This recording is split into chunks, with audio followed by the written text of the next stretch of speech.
ਮਿੱਤਰ ਪਿਆਰੇ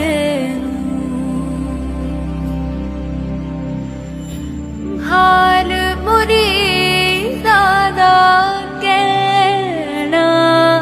ਗੁਰੂ ਨਾਨਕ ਪਦ ਪੰਕਜ ਬੰਦਨ ਪਦ ਪੰਕਜ ਸਿਮਰੋ ਅੰਗਦ ਦੁਖ ਨੇ। ਗੁਰ ਅਮਰਦਾਸ ਹਿਰਦੈ ਨਿਤ ਧਿਆਵੋ ਹਿਰਦੈ। ਸ੍ਰੀ ਗੁਰੂ ਰਾਮਦਾਸ ਗੁਣ ਗਾ। ਗੁਰ ਅਰਜਨ ਬਿਘਨਨ ਕੇ ਨਾਸਕ ਬਿਘਨਨ। ਹਰ ਗੋਬਿੰਦ ਸ਼ੁਭ ਸੁਮਤ ਪਰਕਾ। ਸ੍ਰੀ ਹਰਿ ਰਾਇ ਨਮੋ ਓੰਕਾਰ ਜੋਰੀ ਨਮੋ ਓੰਕਾਰ। ਸ੍ਰੀ ਹਰਿ ਕ੍ਰਿਸ਼ਨ ਮਨਾਉ ਬਹੋ। ਗੁਰ ਤੇਗ ਬਹਾਦਰ ਪਰਮ ਕਿਰਪਾਲ ਜੀ ਪਰਮ। ਸ੍ਰੀ ਗੁਰੂ ਗੋਬਿੰਦ ਸਿੰਘ ਬੈਸਾ। ਤਾਰੋ ਤਰਾ ਪਰ ਪੁਨ ਪੁਨ ਸੀਸਾ ਜੀ ਪੁਨ ਪੁਨ। ਬੰਦੋਂ ਬਾਰ ਬਾਰ ਜਗ ਏਕ ਓੰਕਾਰ ਸਤਿਗੁਰੂ ਤਿਹ ਪ੍ਰਸਾਦ ਸਚ ਹੋਇ। ਵਾਹਿਗੁਰੂ ਜੀ ਕੀ ਫਤਿਹ ਹੈ ਬਿਘਨ ਬਿਨਾਸਨ ਸੋਇ। ਵਾਹਿਗੁਰੂ ਜੀ ਕੀ ਫਤਿਹ ਹੈ ਬਿਘਨ ਬਿਨਾਸਨ ਸੋਇ।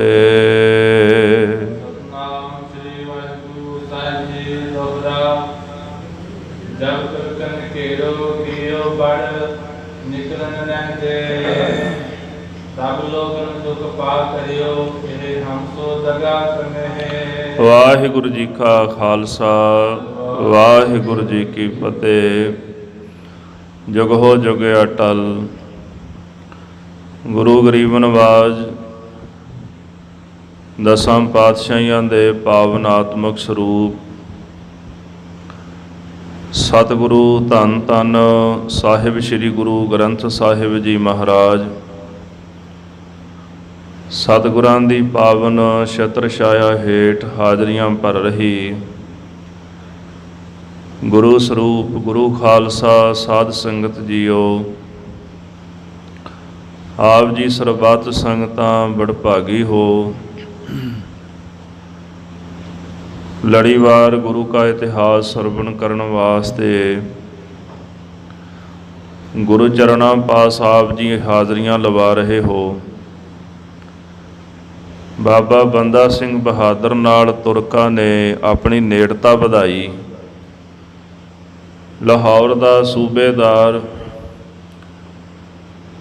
ਕਸੂਰ ਤੇ ਲਾਹੌਰ ਦੇ ਜਿਤਨੇ ਪਠਾਨ ਜੋ ਪਹਿਲਾਂ ਪੰਜਾਬ ਵਸਦੇ ਸਨ ਬੰਦਾ ਸਿੰਘ ਨੇ ਕੱਢ ਦਿੱਤੇ ਸਨ, ਉਹਨਾਂ ਨੂੰ ਨਾਲ ਲਿਆ ਤੇ ਸ਼ਾਹੀ ਫੌਜ ਲੈ ਲਈ।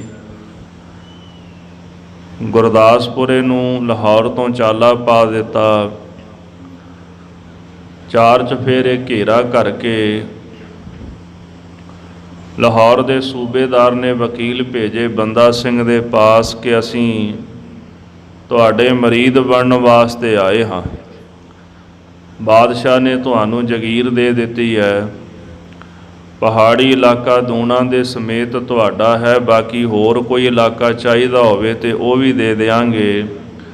1 ਲੱਖ ਟਕਾ ਦੇਣਾ ਉਹਨਾਂ ਨੇ ਮੁਕਰਰ ਕੀਤਾ। ਬਾਕੀ ਕੁਝ ਹਜ਼ਾਰ ਟਕੇ ਉਸੇ ਵਕਤ ਹੀ ਭੇਟ ਕਰ ਦਿੱਤੇ। ਬੰਦਾ ਸਿੰਘ ਵਹਿਮ ਦੇ ਵਿੱਚ ਪੈ ਗਿਆ ਕਿ ਮੇਰੇ ਵੱਲ ਨੇ। ਸੋਚਦਾ ਚੰਗਾ ਹੋਇਆ ਕਿ ਸਿੰਘ ਸਾਥ ਛੱਡ ਕੇ ਚਲੇ ਗਏ ਨੇ। ਇਹ ਤੁਰਕ ਮੇਰੇ ਨਾਲ ਨੇ, ਜੇ ਬੇਈਮਾਨੀ ਕਰਨਗੇ ਇਹਨਾਂ ਸਾਰਿਆਂ ਨੂੰ ਮੈਂ ਖਤਮ ਕਰ ਦਿਆਂਗਾ। ਇਸ ਤਰ੍ਹਾਂ ਬੰਦਾ ਸਿੰਘ ਦੇ ਜਿਹੜੇ ਨਾਲ ਦੇ ਸਾਥੀ ਸਨ ਤੁਰਕਾਂ ਨੇ ਉਹਨਾਂ ਨੂੰ ਵੀ ਭਰਮਾ ਲਿਆ, ਜੋ ਹਰ ਵਕਤ ਬੰਦੇ ਬਹਾਦਰ ਨੂੰ ਮਾੜੀ ਨਸੀਹਤ ਦਿੰਦੇ ਰਹਿੰਦੇ ਨੇ। ਭਾਈ ਰਤਨ ਸਿੰਘ ਜੀ ਕਹਿੰਦੇ ਕੋਈ ਪ੍ਰਸ਼ਨ ਕਰੇ। ਬੰਦਾ ਸਿੰਘ ਜਾਣੀ ਜਾਣ ਸੀ, ਸਭ ਦੀ ਗੱਲ ਬੁੱਝ ਲੈਂਦਾ ਸੀ, ਹੁਣ ਕੀ ਹੋ ਗਿਆ ਸੀ? ਭਾਈ ਰਤਨ ਸਿੰਘ ਜੀ ਨੇ ਉਹਦੇ 10 ਕਾਰਨ ਲਿਖੇ ਨੇ। ਜੇ ਬੰਦਾ ਪਹਿਲਾਂ ਜਾਣੀ ਜਾਣ ਸੀ ਤੇ ਹੁਣ ਉਹ ਤੁਰਕਾਂ ਦਾ ਘਾਤ ਕਿਉਂ ਨਹੀਂ ਜਾਣ ਸਕਿਆ?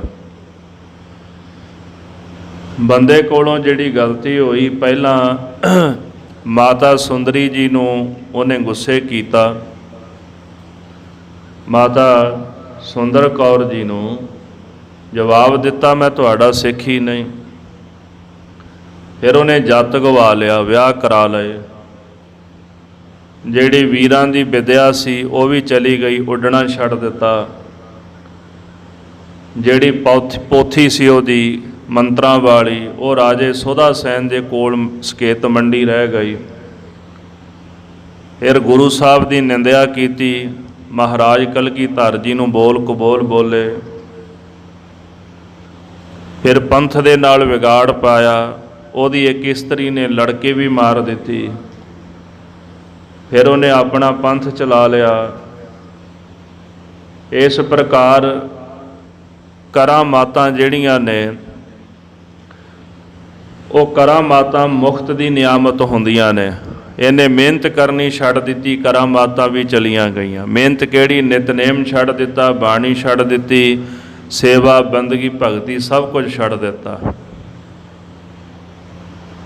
ਮੁਖਤ ਦੀ ਨਿਆਮਤ ਮੁਖਤ ਵਿੱਚ ਚਲੀ ਜਾਂਦੀ ਹੈ। ਭਾਈ ਰਤਨ ਸਿੰਘ ਜੀ ਕਹਿੰਦੇ ਜੋ ਬੰਦਗੀ ਕਰਕੇ ਪ੍ਰਾਪਤ ਹੁੰਦਾ ਹੈ ਉਹ ਸਵਾਸਾਂ ਤਾਈਂ ਨਿਭਦਾ ਹੈ।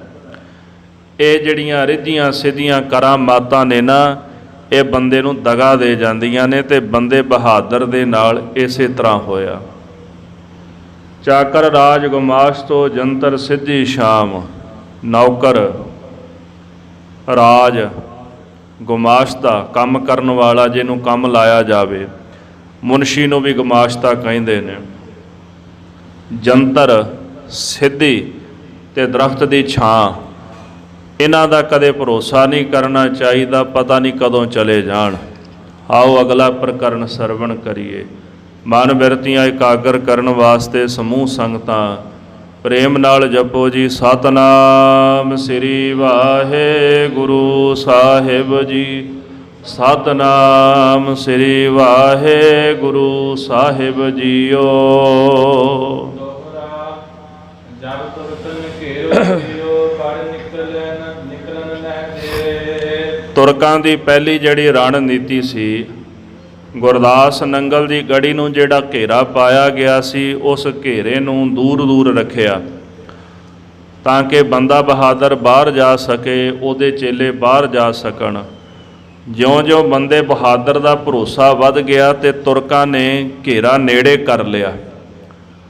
ਫਿਰ ਇੱਕ ਇਹੋ ਜਿਹਾ ਸਮਾਂ ਆ ਗਿਆ ਕਿ ਉਹਨਾਂ ਨੇ ਆਪਣਾ ਘੇਰਾ ਇਤਨਾ ਵਧਾ ਲਿਆ ਤੁਰਕਾਂ ਨੇ ਕਿ ਹੁਣ ਗੜੀ ਦੇ ਵਿੱਚੋਂ ਉਹ ਕਿਸੇ ਨੂੰ ਬਾਹਰ ਨਹੀਂ ਨਿਕਲਣ ਦਿੰਦੇ।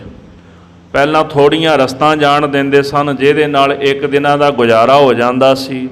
ਤੇ ਹੁਣ ਉਹਨਾਂ ਨੇ 4 ਚੁਫੇਰੇ ਇਹੋ ਜਿਹਾ ਸਖਤ ਪਹਿਰਾ ਲਾ ਦਿੱਤਾ ਕਿ ਕੋਈ ਕਿਲੇ ਦੇ ਵਿੱਚੋਂ ਬਾਹਰ ਨਹੀਂ ਨਿਕਲ ਸਕਦਾ।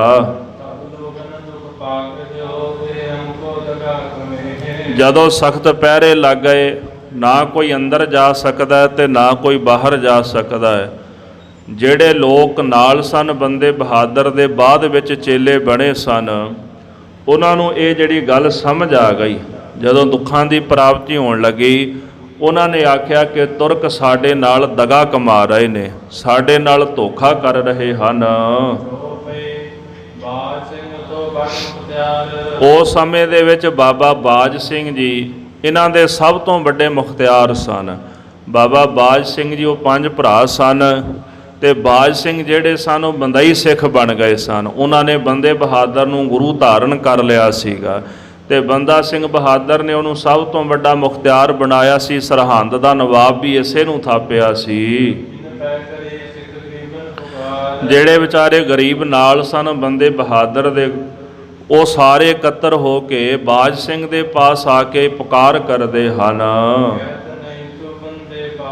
ਆਖਣ ਲੱਗੇ, ਬਾਜ ਸਿਆਂ, ਇੰਨਾ ਔਖਾ ਸਮਾਂ ਆਉਣਾ ਸ਼ੁਰੂ ਹੋ ਗਿਆ ਹੈ, ਤੂੰ ਜਾ ਕੇ ਬੰਦੇ ਬਹਾਦਰ ਨੂੰ ਇਹ ਗੱਲ ਕਿਉਂ ਨਹੀਂ ਕਹਿੰਦਾ? ਕੀ ਹੋ ਗਿਆ? ਤੇਰੀ ਬੁੱਧੀ ਨਾਸ਼ ਹੋ ਗਈ ਹੈ। ਤੈਨੂੰ ਪਤਾ ਨਹੀਂ ਲੱਗ ਰਿਹਾ ਕਿ ਤੁਰਕ ਸਾਡੇ ਨਾਲ ਬਾਹਰ ਕੀ ਕਰ ਰਹੇ ਹਨ? ਇਹ ਜਿਹੜੇ ਸਾਰੇ ਤੁਰਕ ਰਲ ਮਿਲ ਕੇ ਸਾਡੇ ਨਾਲ ਛਲ ਕਰ ਰਹੇ ਨੇ, ਸਾਨੂੰ ਧੋਖਾ ਦੇ ਰਹੇ ਹਨ। ਇਸ ਗੱਲ ਦਾ ਜਿਹੜਾ ਸੱਚ ਹੈ, ਜਾ ਕੇ ਤੁਸੀਂ ਬੰਦੇ ਬਹਾਦਰ ਨੂੰ ਕਿਉਂ ਨਹੀਂ ਦੱਸਦੇ? ਬੰਦਾ ਬਹਾਦਰ ਹੁਣ ਤੱਕ ਚੁੱਪ ਬੈਠਾ ਹੋਇਆ ਹੈ। ਉਹਨੂੰ ਪਤਾ ਹੋਣਾ ਚਾਹੀਦਾ ਕਿ ਕਿਲੇ ਦੇ ਵਿੱਚ ਆਵਾਜਾਈ ਬੰਦ ਹੋ ਗਈ, ਰਸਤਾਂ ਬਸਤਾਂ ਬੰਦ ਹੋ ਗਈਆਂ ਨੇ। ਜੇ ਬੰਦੇ ਬਹਾਦਰ ਨੂੰ ਨਹੀਂ ਪਤਾ ਲੱਗਦਾ ਤੇ ਬਾਜ ਸਿੰਘ ਤੁਸੀਂ ਜਾ ਕੇ ਇਹ ਗੱਲ ਬੰਦੇ ਬਹਾਦਰ ਨੂੰ ਕਿਉਂ ਨਹੀਂ ਕਹਿੰਦੇ? ਤੁਸੀਂ ਸਾਨੂੰ ਐਵੇਂ ਬਿਨਾਂ ਕਿਸੇ ਕਾਰਨ ਤੋਂ ਕਿਉਂ ਮਰਵਾ ਰਹੇ ਹੋ? ਅਸੀਂ ਗਰੀਬ ਜੇ ਲੋਕ ਤੁਹਾਡੇ ਪਾਸ ਸਿੱਖ ਬਣਨ ਆਏ ਆ, ਮਰਨ ਵਾਸਤੇ ਨਹੀਂ ਆਏ। ਤੁਸੀਂ ਸਾਨੂੰ ਲੜਨ ਵੀ ਨਹੀਂ ਦਿੰਦੇ। ਜਾਂ ਤਾਂ ਸਾਨੂੰ ਲੜਨ ਦਿਓ ਵੀ ਅਸੀਂ ਮੈਦਾਨੇ ਜੰਗ ਵਿੱਚ ਜਾਵਾਂਗੇ, ਆਰ ਪਾਰ ਦੀ ਗੱਲ ਹੋ ਜਾਏਗੀ, ਜਾਂ ਜਿੱਤ ਜਾਵਾਂਗੇ ਜਾਂ ਮਰ ਜਾਵਾਂਗੇ ਮੈਦਾਨੇ ਜੰਗ ਦੇ ਵਿੱਚ। ਪਰ ਇਸ ਤਰ੍ਹਾਂ ਕੈਦ ਦੇ ਵਿੱਚ ਭੁੱਖੇ ਰਹਿ ਕੇ ਅਸੀਂ ਮਰਨਾ ਨਹੀਂ ਚਾਹੁੰਦੇ। ਸੋ ਜਿਨ੍ਹਾਂ ਦੀ ਖਾਤਰ ਤੁਸੀਂ ਇਹ ਜਿਹੜਾ ਕੰਮ ਕੀਤਾ ਹੈ, ਉਹਨਾਂ ਦੇ ਵਿੱਚ, ਤੁਹਾਡੇ ਇਸ ਜਾਲ ਵਿੱਚ ਉਹਨਾਂ ਚੋਂ ਤਾਂ ਕੋਈ ਨਹੀਂ ਨਾ ਫਸਿਆ। ਭਾਵੇਂ ਇਸ਼ਾਰਾ ਕੀਤਾ ਤਤ ਖਾਲਸੇ ਵਾਸਤੇ, ਵੀ ਤੁਸੀਂ ਤਤ ਖਾਲਸੇ ਵਾਸਤੇ ਸਾਰਾ ਜਾਲ ਬੁਣਿਆ ਕਿ ਉਹ ਸਾਡੇ ਜਾਲ 'ਚ ਫਸ ਜਾਣਗੇ। ਪਰ ਤਤ ਖਾਲਸੇ ਵਿੱਚੋਂ ਤਾਂ ਇੱਕ ਵੀ ਸਿੰਘ ਜਿਹੜਾ ਤੁਹਾਡੇ ਜਾਲ ਵਿੱਚ ਨਹੀਂ ਫਸਿਆ। ਤਤ ਖਾਲਸੇ ਨੇ ਤੁਹਾਡੇ ਹਾਲਾਤ ਸਮਝ ਲਏ, ਇਸ ਕਰਕੇ ਉਹ ਆਪਣੇ ਸਾਰੇ ਸਿੰਘ ਲੈ ਕੇ ਬਾਬਾ ਵਿਨੋਦ ਸਿੰਘ ਹਰੀ ਤੁਹਾਡੇ ਨਾਲੋਂ ਵੱਖਰੇ ਹੋ ਗਏ ਹਨ। ਤੇ ਅਸੀਂ ਗਰੀਬ ਤੇ ਅਣਜਾਣ ਲੋਕ ਤੁਹਾਡੇ ਚੱਕਰ 'ਚ ਫਸ ਗਏ ਆ, ਤੁਹਾਡੇ ਜਾਲ ਵਿੱਚ ਫਸ ਗਏ ਆ। ਜਿਨ੍ਹਾਂ ਨੂੰ ਫਸਾਣਾ ਸੀ ਉਹ ਨਿਕਲ ਗਏ ਤੇ ਸਾਨੂੰ ਤੁਸੀਂ ਇੱਥੇ ਮਰਵਾ ਦੇਣਾ ਹੈ। ਜਦੋਂ ਬੰਦੇ ਬਹਾਦਰ ਉੱਤੇ ਭਾਰੀ ਸਮਾਂ ਆਣ ਪਵੇਗਾ, ਉਹ ਤਾਂ ਆਪਣੇ ਵੀਰਾਂ ਦੇ ਉੱਤੇ ਸਵਾਰੀ ਕਰਕੇ ਨੱਠ ਜਾਏਗਾ ਇੱਥੋਂ। ਉਹਦੇ ਕੋਲ ਤੇ ਕਰਾਮਾਤਾਂ ਨੇ ਨਾ। ਜਦੋਂ ਔਖਾ ਭਾਰਾ ਸਮਾਂ ਆਇਆ, ਬੰਦੇ ਬਹਾਦਰ ਨੇ ਇੱਥੋਂ ਭੱਜ ਜਾਣਾ, ਮਰ ਅਸੀਂ ਗਰੀਬ ਲੋਕਾਂ ਨੇ ਜਾਣਾ ਹੈ। ਉਹ ਤਾਂ 50 ਕੋਹ ਤੱਕ ਉੱਡ ਕੇ ਚਲਾ ਜਾਵੇਗਾ, ਇਹਨਾਂ ਤੁਰਕਾਂ ਤੋਂ, ਪਹਾੜੀਆਂ ਤੋਂ ਦੂਰ ਚਲਾ ਜਾਵੇਗਾ। ਬੰਦਾ ਬਹਾਦਰ ਤੁਰਕਾਂ ਦੇ ਹੱਥ ਨਹੀਂ ਆਉਣਾ ਤੇ ਇਹਨਾਂ ਤੁਰਕਾਂ ਨੇ ਸਾਡੇ ਵਰਗੇ ਗਰੀਬ ਲੋਕਾਂ ਨੂੰ ਮਾਰ ਦੇਣਾ, ਸਾਡਾ ਨਾਸ਼ ਕਰ ਦੇਣਾ ਹੈ। ਬੰਦੇ ਦੇ ਚੇਲੇ ਕਹਿਣ ਲੱਗੇ ਵੀ ਹੁਣ ਤਾਂ ਸਾਡੇ ਲਈ ਖੁਆਰੀ ਬਣ ਗਈ ਨਾ, ਅਸੀਂ ਤਾਂ ਇੱਥੇ ਆ ਕੇ ਫਸ ਗਏ ਆ। ਅਸਾਂ ਸੋਚਿਆ ਵੀ ਸੁੱਖ ਨਾਲ ਸਮਾਂ ਨਿਕਲ ਜਾਏਗਾ, ਪਰ ਹੁਣ ਸਾਡੀ ਖੁਆਰੀ ਹੋਣ ਲੱਗ ਪਈ ਹੈ। ਉਹ ਕਹਿਣ ਲੱਗੇ ਕਿ ਤੁਸੀਂ ਤਾਂ ਬਹੁਤ ਕਮਾ ਲਿਆ। ਬਾਜ ਸਿੰਘ ਨਵਾਬ ਸੀ ਨਾ, ਤੇ ਸਾਰਾ ਕੁਝ ਉਹਦੇ ਪਾਸ ਸੀ, ਮਾਇਆ ਸੀ, ਪਦਾਰਥ ਸਨ। ਤੇ ਉਹ ਗਰੀਬ ਕਹਿਣ ਲੱਗੇ, ਜਿਹੜੇ ਬੰਦੇ ਬਹਾਦਰ ਦੇ ਸਿੱਖ ਸਨ, ਵੀ ਅਸੀਂ ਗਰੀਬ ਠਹਿਰੇ, ਤੁਸੀਂ ਬਹੁਤ ਕੁਝ ਕਮਾ ਲਿਆ, ਤੁਸੀਂ ਤਾਂ ਪਹਿਨ ਲਓਗੇ, ਖਾ ਲਓਗੇ 4 ਦਿਨ ਸੁੱਖ ਦੇ ਨਾਲ, ਤੇ ਸਾਡਾ ਗਰੀਬਾਂ ਦਾ ਕੀ ਬਣੇਗਾ? ਸਾਡੇ ਵਾਸਤੇ ਤਾਂ ਖੁਆਰੀ ਬਣ ਗਈ ਹੈ। ਅਜਿਹਾ ਬਚਨ ਸੁਣ ਕੇ ਬਾਬਾ ਬਾਜ ਸਿੰਘ ਉਹਨਾਂ ਨੂੰ ਕਹਿਣ ਲੱਗੇ ਹਨ, ਆਖਣ ਲੱਗੇ, ਭਲਿਓ ਬੰਦਾ ਬਹਾਦਰ ਜਾਣੀ ਜਾਣ ਹੈ। ਜਿਹੜੀਆਂ ਗੱਲਾਂ ਤੁਸੀਂ ਮੈਨੂੰ ਕਹਿ ਰਹੇ ਹੋ, ਇਹ ਗੱਲਾਂ ਉਹ ਪਹਿਲਾਂ ਹੀ ਜਾਣਦਾ ਹੈ, ਤੇ ਉਹਨੂੰ ਜਾ ਕੇ ਕੋਈ ਵੀ ਗੱਲ ਕਹਿਣੀ ਨਹੀਂ ਬਣਦੀ। ਕੌਣ ਜਾਣੇ ਕਿ ਬੰਦੇ ਬਹਾਦਰ ਦੇ ਦਿਲ ਦੇ ਵਿੱਚ ਕਿਹੜੀ ਗੱਲ ਆਈ ਹੈ, ਉਹਨੂੰ ਕੀ ਚੰਗਾ ਲੱਗ ਰਿਹਾ, ਉਹ ਕੀ ਕਰਨਾ ਚਾਹੁੰਦਾ ਹੈ। ਇਸ ਕਰਕੇ ਸਾਨੂੰ ਬੰਦੇ ਬਹਾਦਰ ਦੀ ਕੋਈ ਗੱਲ ਪਲਟਾਣੀ ਨਹੀਂ ਚਾਹੀਦੀ। ਜੋ ਸੋਚ ਰਿਹਾ ਨਾ, ਜੋ ਕਰਨਾ ਚਾਹੁੰਦਾ, ਉਹਨੂੰ ਕਰਨ ਦਿਓ। ਤੇ ਸਾਨੂੰ ਕੋਈ ਹੱਕ ਨਹੀਂ ਕਿ ਆਪਾਂ ਜਾ ਕੇ ਬੰਦੇ ਬਹਾਦਰ ਦਾ ਕੋਈ ਬਚਨ ਪਲਟਾ ਦਈਏ। ਸਾਡਾ ਫਰਜ਼ ਬਣਦਾ ਅਸੀਂ ਉਹਦੇ ਸਿੱਖ ਹਾਂ। ਬਾਬਾ ਬਾਜ ਸਿੰਘ ਦੀ ਵੀ ਬੜੀ ਬਹਾਦਰੀ ਰਹੀ ਹੈ, ਭਾਵੇਂ ਬੰਦੇ ਬਹਾਦਰ ਦੇ ਸਿੱਖ ਬਣ ਗਏ ਸਨ, ਪਰ ਦਿੱਲੀ ਜਦੋਂ ਸ਼ਹੀਦ ਕੀਤਾ ਗਿਆ ਤੇ ਬੜੀ ਬਹਾਦਰੀ ਵਿਖਾਈ ਬਾਬਾ ਬਾਜ ਸਿੰਘ ਨੇ। ਬੜੇ ਕਰਨੀ ਵਾਲੇ ਸਿੱਖ ਹੋਏ, ਯੋਧੇ ਹੋਏ ਬਾਬਾ ਬਾਜ ਸਿੰਘ। ਇਸ ਕਰਕੇ ਉਹ ਕਹਿਣ ਲੱਗੇ ਵੀ ਅਸੀਂ ਬੰਦੇ ਬਹਾਦਰ ਦੇ ਸਾਹਮਣੇ ਆਪਣਾ ਸੀਸ ਦੇ ਦਿਆਂਗੇ। ਅਸੀਂ 20 ਵਿਸਵੇ ਨੂੰ ਗੁਰੂ ਧਾਰਿਆ। ਜਿਵੇਂ ਰੁਪਈਏ ਦੇ 16 ਆਨੇ ਹੁੰਦੇ ਨੇ ਤੇ ਵਿਗੇ ਦੇ 20 ਵਿਸਵੇ ਹੁੰਦੇ ਨੇ, ਤੇ 20 ਵਿਸਵੇ ਦਾ ਭਾਵ ਹੁੰਦਾ ਹੈ ਮੁਕੰਮਲ ਪੂਰਨ ਤੌਰ ਤੇ। ਪੂਰਨ ਤੌਰ ਤੇ ਅਸੀਂ ਬੰਦੇ ਬਹਾਦਰ ਨੂੰ ਆਪਣਾ ਗੁਰੂ ਧਾਰਨ ਕੀਤਾ ਹੈ। ਸੋ ਇਸ ਪ੍ਰਕਾਰ ਮੇਰਾ ਤਾਂ ਇਹ ਫਰਜ਼ ਬਣਦਾ ਤੇ ਤੁਹਾਡਾ ਵੀ ਇਹ ਫਰਜ਼ ਬਣਦਾ, ਜਿਹਨੂੰ ਗੁਰੂ ਧਾਰਿਆ ਉਹਦੇ ਲਈ ਸੀਸ ਦੇ ਦਈਏ। ਪਰ ਫਿਰ ਵੀ ਤੁਸੀਂ ਸਾਰੇ ਇਕੱਠੇ ਹੋ ਕੇ ਮੇਰੇ ਕੋਲ ਆਏ ਹੋ, ਮੈਂ ਤੁਹਾਡੇ ਕਰਕੇ ਬੰਦਾ ਬਹਾਦਰ ਨੂੰ ਜ਼ਰੂਰ ਬੇਨਤੀ ਕਰਾਂਗਾ। ਸੋ ਇਸ ਪ੍ਰਕਾਰ ਸਾਰੇ ਜਾਣੇ ਇਕੱਠੇ ਹੋ ਕਰਕੇ ਬਾਬਾ ਬੰਦਾ ਸਿੰਘ ਬਹਾਦਰ ਦੇ ਪਾਸ ਗਏ ਹਨ। ਸਾਧ ਸੰਗਤ ਜੀ ਜਿਹੜੇ ਉਹ ਫਰਿਆਦੀ ਆਏ ਸਨ ਬਣ ਕੇ, ਤੇ ਬਾਜ ਸਿੰਘ ਨੇ ਉਹਨਾਂ ਸਾਰਿਆਂ ਨੂੰ ਮੂਹਰੇ ਲਾ ਲਿਆ ਹੈ ਤੇ ਦਰਬਾਰ ਦੇ ਵਿੱਚ ਚਲੇ ਗਏ। ਦੋਨੇ ਹੱਥ ਜੋੜ ਕੇ ਬੰਦਾ ਸਿੰਘ ਦੇ ਸਨਮੁਖ ਖਲੋ ਗਏ ਹਨ। ਬਾਬਾ ਬੰਦਾ ਸਿੰਘ ਦੇ ਪਾਸ ਉਹਨਾਂ ਨੇ ਅਰਦਾਸ ਕੀਤੀ ਹੈ। ਹੱਥ ਜੋੜ ਕੇ ਜਿਹੜਾ ਅਰਦਾਸੀਆ ਸੀ ਉਹ ਬੇਨਤੀ ਕਰਨ ਲੱਗਾ ਹੈ। ਬਾਬਾ ਬੰਦਾ ਸਿੰਘ ਬਹਾਦਰ ਉਹਨਾਂ ਨੂੰ ਕਹਿਣ ਲੱਗੇ ਹਨ, ਆਖਦੇ ਨੇ ਕਿ ਜੋ ਤੁਸੀਂ ਕਹਿਣਾ ਚਾਹੁੰਦੇ ਹੋ ਨਾ, ਮੈਂ ਭਲੀ ਪ੍ਰਕਾਰ ਉਹ ਜਾਣਦਾ। ਅਸਲ ਵਿੱਚ ਤੁਹਾਨੂੰ ਨਾ ਲੋਕਾਂ ਨੇ ਬਹਿਕਾ ਦਿੱਤਾ ਹੈ, ਤੁਹਾਡੇ ਕੰਨ ਭਰ ਦਿੱਤੇ ਨੇ ਲੋਕਾਂ ਨੇ, ਤੇ ਤੁਸੀਂ ਲੋਕਾਂ ਦੀਆਂ ਗੱਲਾਂ ਦੇ ਵਿੱਚ ਆ ਕੇ ਇੱਥੇ ਮੇਰੇ ਕੋਲ ਆ ਗਏ ਹੋ। ਤੁਸੀਂ ਕੀ ਸੋਚਦੇ ਹੋ ਵੀ ਇਹ ਤੁਰਕ ਜਿਹੜੇ ਬਾਹਰ ਆਏ ਨੇ ਸਾਨੂੰ ਮਾਰਨ ਵਾਸਤੇ ਆਏ ਹਨ? ਕੀ ਇੰਨੀ ਗੱਲ ਤੁਹਾਨੂੰ ਸਮਝ ਆ ਗਈ ਹੈ ਵੀ ਤੁਰਕ ਸਾਨੂੰ ਮਾਰਨ ਆਏ ਨੇ? ਤੁਸੀਂ ਮੈਨੂੰ ਇਹ ਸਮਝਦੇ ਹੋ ਵੀ ਮੈਨੂੰ ਗੱਲ ਸਮਝ ਨਹੀਂ ਆਈ, ਵੀ ਤੁਸੀਂ ਮੇਰੇ ਨਾਲੋਂ ਜ਼ਿਆਦਾ ਸਮਝਦਾਰ ਹੋ ਗਏ ਹੋ, ਵੀ ਜਿਹੜੀ ਗੱਲ ਤੁਹਾਨੂੰ ਸਮਝ ਆ ਗਈ ਹੈ ਵੀ ਉਹ ਗੱਲ ਮੈਨੂੰ ਸਮਝ ਨਹੀਂ ਆਈ।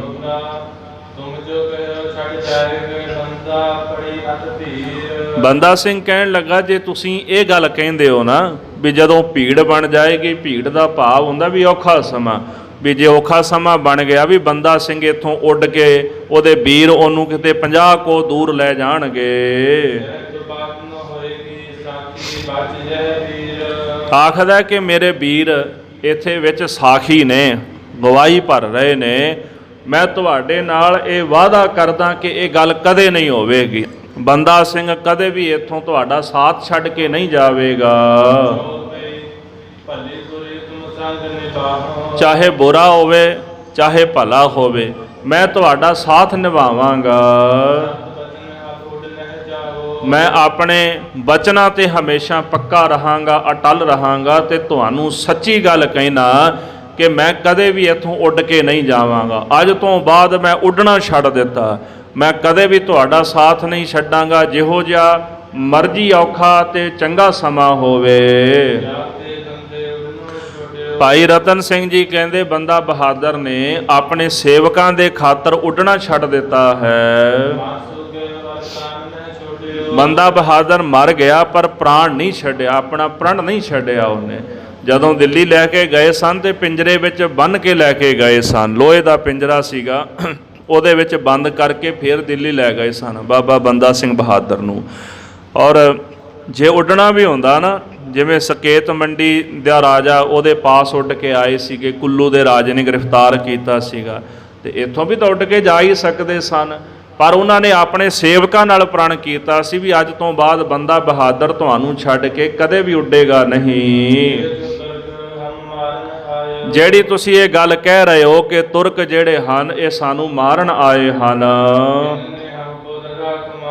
ਯਾਦ ਰੱਖਿਓ ਇਹਨਾਂ ਤੁਰਕਾਂ ਨੇ ਸਾਡੇ ਨਾਲ ਜੇ ਦਗਾ ਕਮਾਇਆ ਹੈ, ਅਖੀਰ ਅਸੀਂ ਵੀ ਮਰਾਂਗੇ। ਜੇ ਤੁਰਕ ਸਾਨੂੰ ਮਾਰਨ ਆਏ ਨੇ ਨਾ, ਤੇ ਯਾਦ ਰੱਖੋ ਵੀ ਅਸੀਂ ਵੀ ਮਰਾਂਗੇ, ਪਰ ਮਰਨ ਤੋਂ ਪਹਿਲਾਂ ਇਹਨਾਂ ਤੁਰਕਾਂ ਨੂੰ ਮਾਰ ਦਿਆਂਗੇ। ਮਰਨੋ ਸੋ ਨਟ ਜਾਹੇ। ਤੇ ਤੁਹਾਡੇ ਵਿੱਚੋਂ ਜਿਨ੍ਹਾਂ ਨੇ ਮਰਨਾ ਹੈ ਉਹ ਤਾਂ ਮੇਰੇ ਨਾਲ ਰਹਿ ਜਾਣ, ਜਿਨ੍ਹਾਂ ਨੇ ਜੰਗ ਕਰਨਾ ਹੈ, ਜਿਹੜੇ ਸ਼ਹਾਦਤ ਪਾਣਾ ਚਾਹੁੰਦੇ ਨੇ। ਤੇ ਜਿਹੜੇ ਤੁਹਾਡੇ ਵਿੱਚੋਂ ਡਰਪੋਕ ਨੇ, ਮਰਨਾ ਨਹੀਂ ਚਾਹੁੰਦੇ, ਉਹ ਮੈਨੂੰ ਛੱਡ ਕੇ ਚਲੇ ਜਾਣ।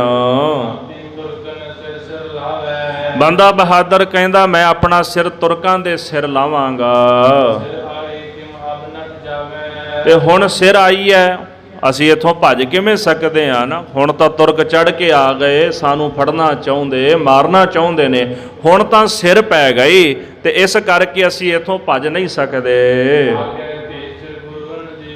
ਵੈਸੇ ਕਿਤੇ ਕਿਤੇ ਬੰਦਾ ਸਿੰਘ ਬਹਾਦਰ ਬਰਾਬਰੀ ਵਾਲੇ ਪੱਖ ਤੇ ਆ ਗਿਆ ਸੀ। ਕਹਿੰਦਾ ਜਿਵੇਂ ਅੱਗੇ ਵੱਡੇ ਸਤਿਗੁਰੂ ਸਾਹਿਬਾਨ ਨੇ ਸੀਸ ਦਿੱਤਾ, ਗੁਰੂ ਤੇਗ ਬਹਾਦਰ ਸਾਹਿਬ ਜੀ ਨੇ ਤੁਰਕਾਂ ਦੇ ਸਿਰ ਆਪਣਾ ਸੀਸ ਲਾਇਆ, ਉਹਨਾਂ ਦੇ ਵਾਂਗੂ ਮੈਂ ਵੀ ਆਪਣਾ ਸੀਸ ਤੁਰਕਾਂ ਦੇ ਸਿਰ ਲਾ ਦਿਆਂਗਾ। ਜਿਵੇਂ ਗੁਰੂ ਤੇਗ ਬਹਾਦਰ ਸਾਹਿਬ ਨੇ ਸਾਕਾ ਕੀਤਾ, ਉਹਨਾਂ ਦੇ ਵਾਂਗੂ ਮੈਂ ਵੀ ਸਾਕਾ ਕਰਨਾ ਚਾਹੁੰਦਾ ਹਾਂ। ਤਲਵਾਰਾਂ ਦੇ ਨਾਲ ਮਾਰਿਆ ਇਹ ਤੁਰਕ ਮੁੱਕਣੇ ਨਹੀਂ ਹਨ।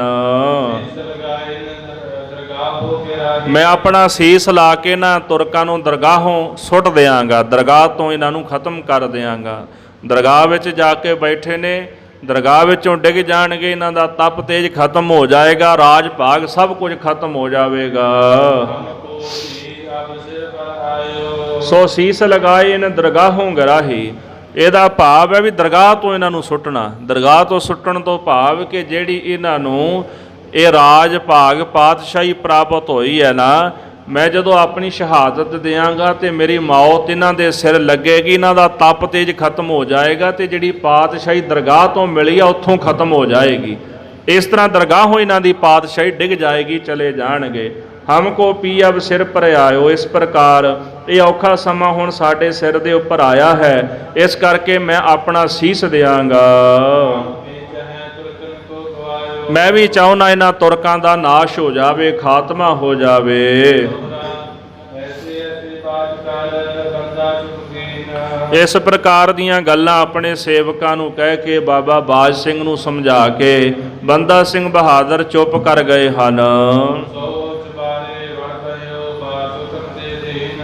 ਬਾਬਾ ਬੰਦਾ ਸਿੰਘ ਬਹਾਦਰ ਨੇ ਚੁਬਾਰਾ ਬਣਾਇਆ ਸੀ, ਉਸ ਚੁਬਾਰੇ ਵਿੱਚ ਜਾ ਕੇ ਬੈਠ ਗਿਆ। ਬਾਰਸੋ ਤਖਤੇ ਦੀਨ ਤੇ ਤਖਤੇ ਬੰਦ ਕਰ ਲਏ, ਦਰਵਾਜ਼ੇ ਬੰਦ ਕਰ ਲਏ ਤੇ ਚੁਬਾਰੇ ਵਿੱਚ ਬਹਿ ਗਿਆ ਹੈ। ਇਧਰ ਬਾਹਰ ਤੁਰਕਾਂ ਨੇ ਜਾਣ ਲਿਆ ਕਿ ਬੰਦਾ ਸਿੰਘ ਬਹਾਦਰ ਹੁਣ ਕਾਬੂ ਹੋ ਗਿਆ ਹੈ, ਇਹ ਸਾਡੇ ਚੁੰਗਲ ਦੇ ਵਿੱਚ ਫਸ ਗਿਆ ਹੈ।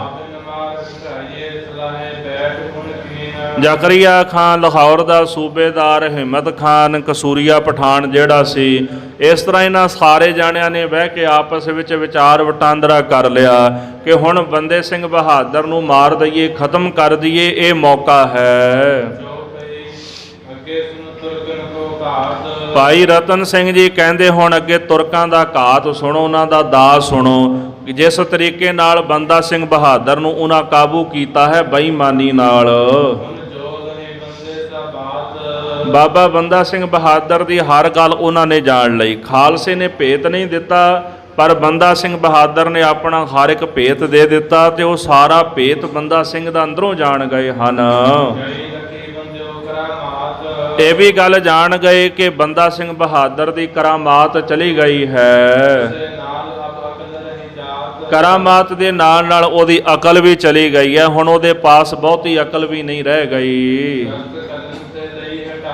ਪਹਿਲਾਂ ਤਾਂ ਓਨੀ ਕੁ ਰਸਤ ਉਹ ਅੰਦਰ ਜਾਣ ਦਿੰਦੇ ਸੀ ਜਿੰਨੀ ਕੁ ਰਸਤ ਨਾਲ ਇੱਕ ਦਿਨ ਦਾ ਗੁਜ਼ਾਰਾ ਹੋ ਜਾਂਦਾ ਸੀ, ਤੇ ਹੁਣ ਇਸ ਪ੍ਰਕਾਰ ਤੁਰਕਾਂ ਨੇ ਬਿਲਕੁਲ ਰਸਤ ਬੰਦ ਕਰ ਦਿੱਤੀ। ਬੰਦਾ ਸਿੰਘ ਬਹਾਦਰ ਨੂੰ ਬਹੁਤਾ ਪਤਾ ਨਹੀਂ ਸੀ ਇਸ ਬਾਰੇ, ਇਸ ਕਰਕੇ ਉਹ ਬਹੁਤੀ ਰਸਤ ਅੰਦਰ ਨਹੀਂ ਸਨ ਰੱਖ ਸਕੇ, ਤੇ ਜਿਹੜੀ ਰਸਤ ਜਾਂਦੀ ਸੀ ਤੁਰਕਾਂ ਉਹ ਵੀ ਬੰਦ ਕਰ ਦਿੱਤੀ ਹੈ। ਤੇ ਨਾ ਹੀ ਹੁਣ ਉਸ ਗੜੀ ਦੇ ਅੰਦਰ ਬਹੁਤਾ ਰਸਤ ਦਾ ਬਹੁਤਾ ਪ੍ਰਬੰਧ ਸੀ, ਜ਼ਖੀਰਾ ਸੀ। ਅਨਾਜ ਤੋਂ ਬਿਨਾਂ, ਭੋਜਨ ਤੋਂ ਬਿਨਾਂ ਅੰਦਰ ਬੈਠੇ ਹੋਏ ਸਿੱਖ ਔਖੇ ਹੋ ਗਏ ਹਨ। ਪਾਣੀ ਨਹੀਂ ਸੀ, ਪਾਣੀ ਦਾ ਕੋਈ ਪ੍ਰਬੰਧ ਨਹੀਂ ਸੀਗਾ। ਤੇ ਪਾਣੀ ਤੋਂ ਬਿਨਾਂ ਜਿੱਥੇ ਮਨੁੱਖ ਔਖੇ ਸਨ, ਘੋੜੇ ਵੀ ਔਖੇ ਸਨ, ਤੇ ਘੋੜਿਆਂ ਦੀ ਮੌਤ ਵੀ ਹੋਣ ਲੱਗ ਪਈ ਹੈ। ਬੰਦਾ ਬੂਹਾ ਨਾ ਖੋਲੈ। ਇੱਧਰ ਬੰਦਾ ਸਿੰਘ ਬਹਾਦਰ ਚਵਾਰੇ ਚੜ ਕੇ ਬਹਿ ਗਿਆ, ਉਹਨੇ ਤਖਤੇ ਬੰਦ ਕਰ ਲਏ, ਤੇ ਬਾਹਰੋਂ ਸੇਵਕ ਆਵਾਜ਼ ਮਾਰਦੇ ਨੇ ਤੇ ਬੰਦਾ ਸਿੰਘ ਬੂਹਾ ਨਹੀਂ ਖੋਲਦਾ। ਬਾਹਰੋਂ ਆਵਾਜ਼ਾਂ ਮਾਰਦੇ ਨੇ ਪਰ ਬੰਦਾ ਸਿੰਘ ਮੁਖੋਂ ਕੁਝ ਬੋਲਦਾ ਨਹੀਂ। ਜਿਹੜੇ ਸਿੱਖ ਬਾਹਰੋਂ ਰਸਤਾਦਕ ਲੈ ਕੇ ਆਉਂਦੇ ਸਨ,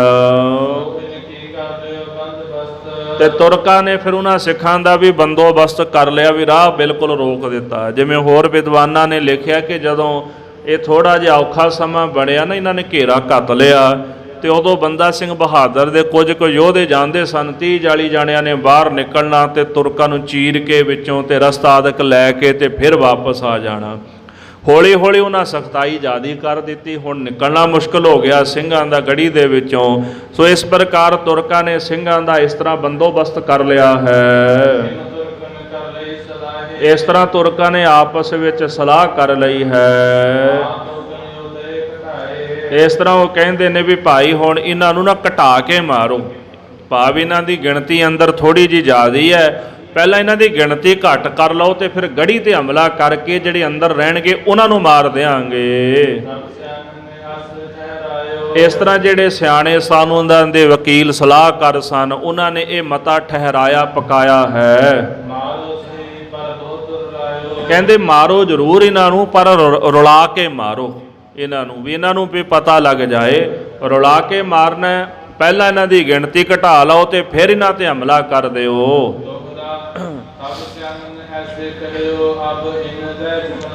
ਉਹਨਾਂ ਨੇ ਇੱਕ ਹੋਰ ਦਾਅ ਪੇਚ ਖੋਲਿਆ ਕਿ ਸ਼ਾਇਦ ਸਫਲ ਹੋ ਜਾਈਏ।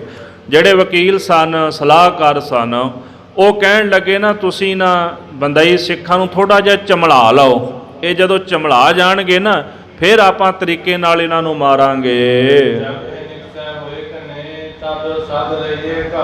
ਕੋਈ ਇਹੋ ਜਿਹੀ ਵਿਉਂਤ ਬਣਾਈਏ ਵੀ ਬਹੁਤੇ ਸਿੱਖ ਕਿਲੇ ਵਿੱਚੋਂ ਬਾਹਰ ਆ ਜਾਣ, ਇੱਕ ਜਗ੍ਹਾ ਤੇ ਜਦੋਂ ਇਕੱਠੇ ਹੋ ਜਾਣ ਤੇ ਇਹਨਾਂ ਸਾਰਿਆਂ ਨੂੰ ਆਪਾਂ ਮਾਰ ਦਈਏ।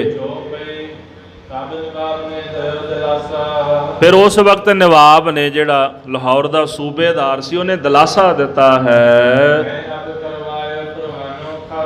ਆਖਣ ਲੱਗਾ ਵੀ ਆਪਾਂ ਇਹਨਾਂ ਨੂੰ ਇਉਂ ਆਖਾਂਗੇ ਵੀ ਮੈਂ ਬਾਦਸ਼ਾਹ ਦੇ ਕੋਲੋਂ ਖਾਸ ਜਿਹੜਾ ਪਰਵਾਨਾ ਹੈ ਉਹ ਬਣਵਾਇਆ ਹੈ।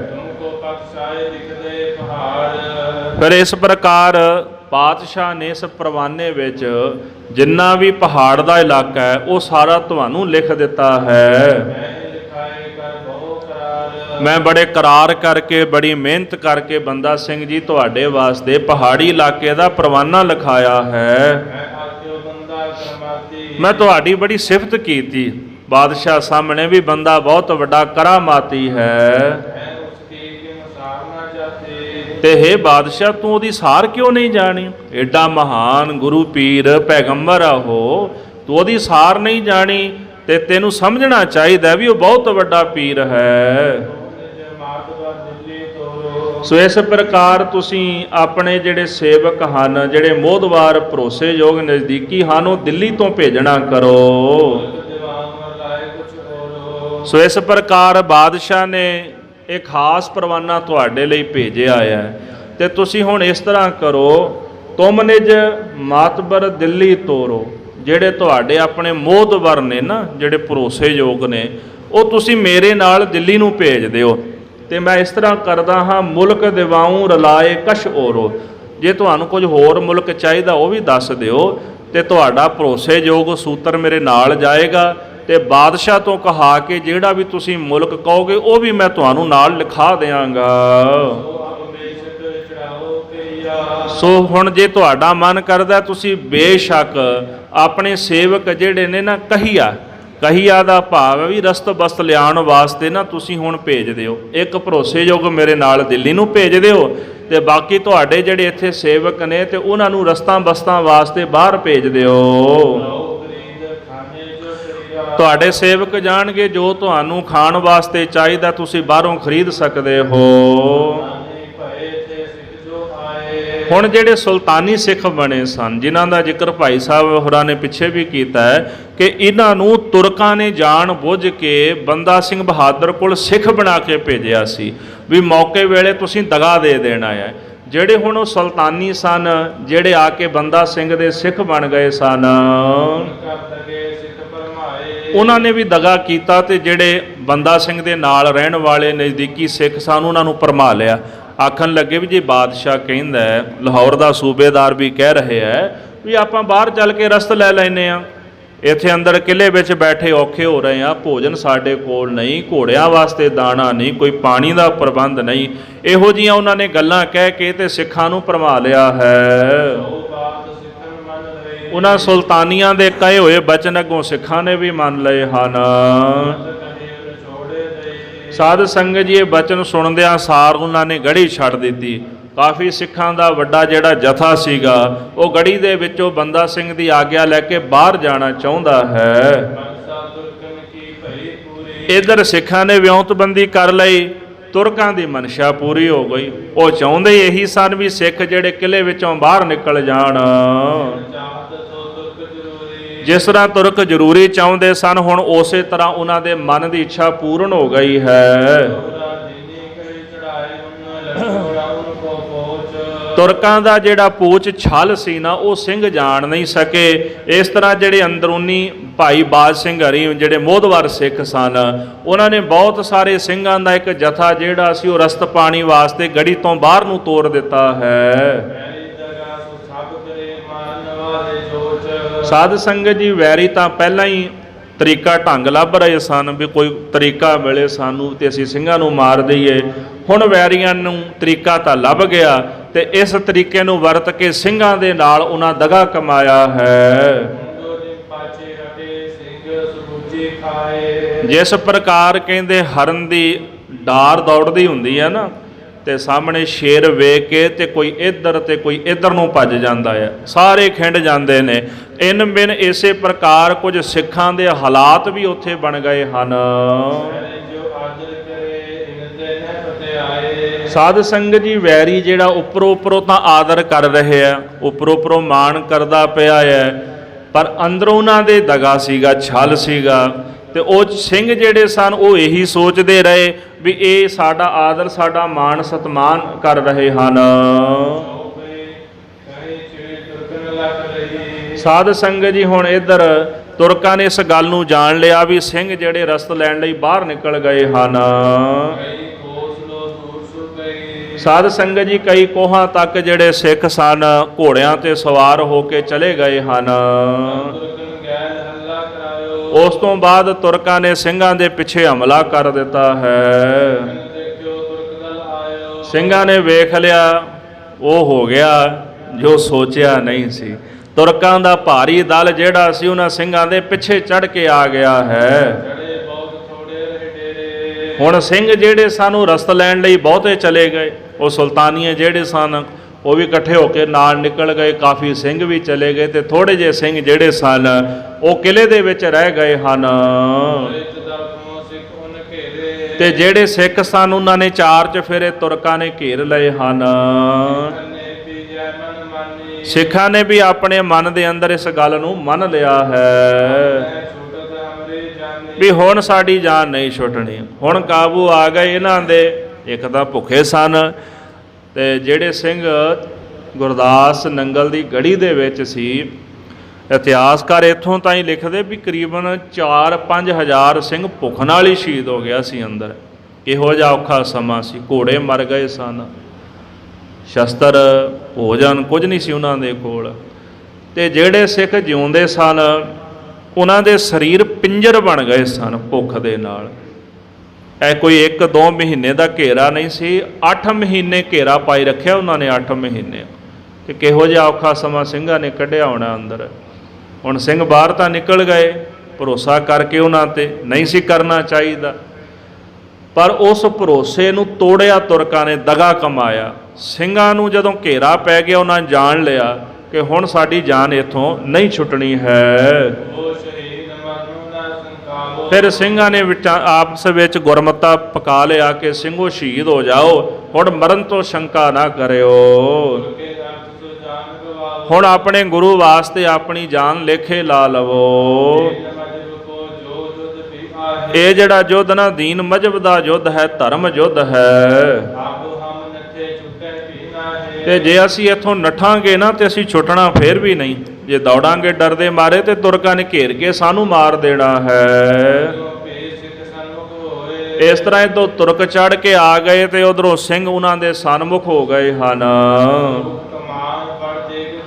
ਬੰਦੂਕਾਂ ਕਮਾਨਾਂ ਆਪਣੀਆਂ ਤੇਗਾਂ ਪਕੜ ਕੇ ਸਿੰਘ ਤਿਆਰ ਬਰ ਤਿਆਰ ਹੋ ਗਏ ਹਨ।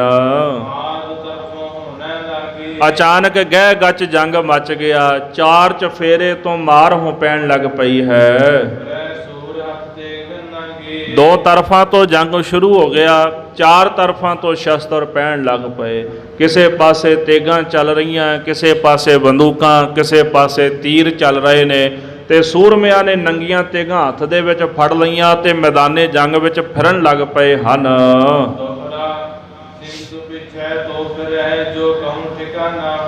ਭਾਈ ਰਤਨ ਸਿੰਘ ਜੀ ਕਹਿੰਦੇ ਵੀ ਸਮਾਂ ਬੜਾ ਔਖਾ ਸੀ ਸਿੰਘਾਂ ਤੇ।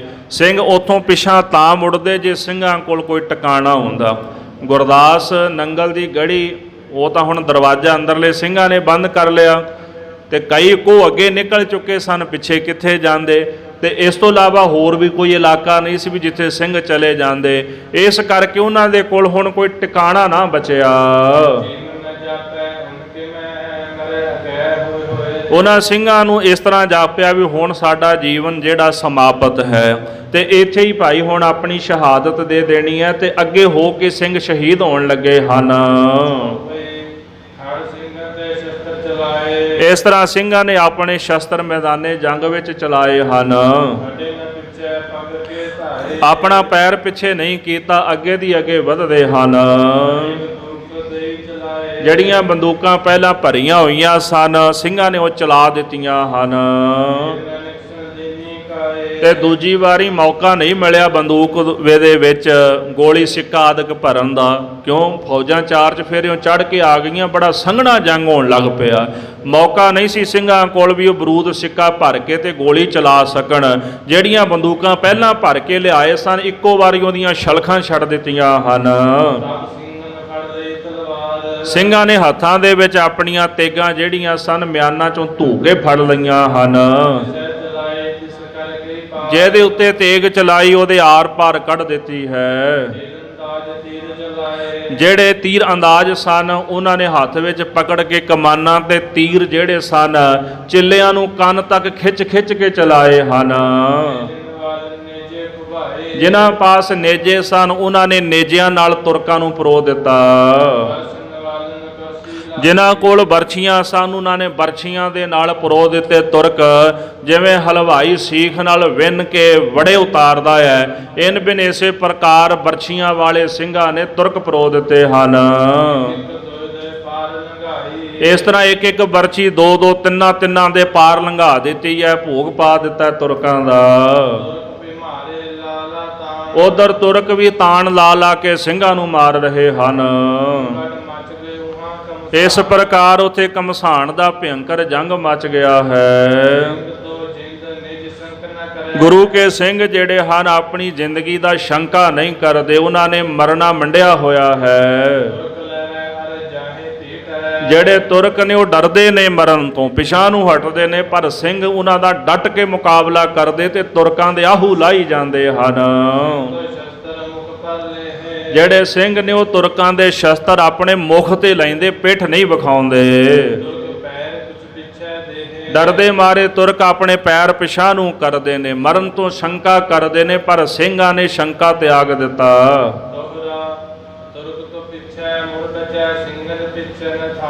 ਭਾਈ ਰਤਨ ਸਿੰਘ ਜੀ ਕਹਿੰਦੇ ਜੇ ਤੁਰਕ ਪਿਛਾਂ ਮੁੜਦੇ ਨੇ ਉਹਨਾਂ ਵਾਸਤੇ ਤਾਂ ਥਾਂ ਟਿਕਾਣਾ ਹੈ, ਪਰ ਜੇ ਸਿੰਘ ਪਿਛਾਂ ਮੁੜਦੇ ਨੇ ਉਹਨਾਂ ਵਾਸਤੇ ਕੋਈ ਵੀ ਥਾਂ ਟਿਕਾਣਾ ਨਹੀਂ।